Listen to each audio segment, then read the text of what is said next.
clear, I'm sure that Helen and I was on the council in 06 when this ordinance was first passed or the group was formed.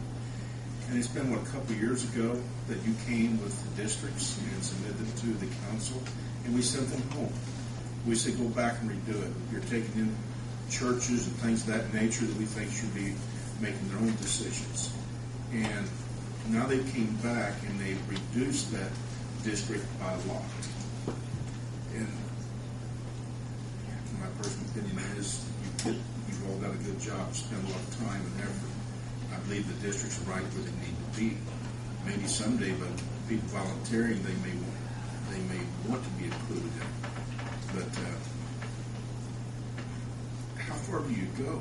I mean, how far do you have to go to twist people's arms to get their attention to say, hey, this is what we're doing. It's been in the newspaper. They got certified letters. How much more do we have to do to say, this is a district? There's no mandates at this time that you have to do something the way we want you to do it. And I'm sure everybody wants to, if they want to redo the front of their buildings, they want to try to keep the old style.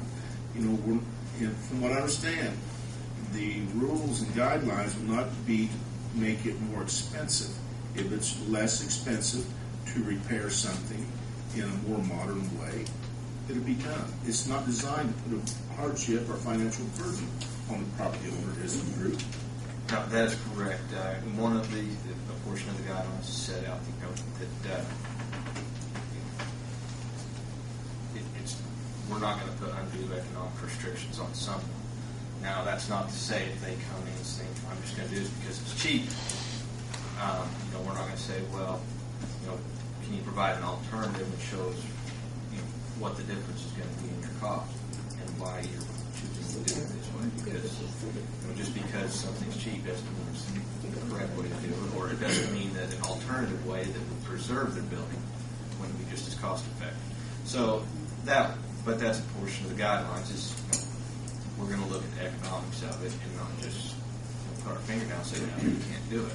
It'll be looked at on an individual basis when someone comes before the board. I had a question, I guess.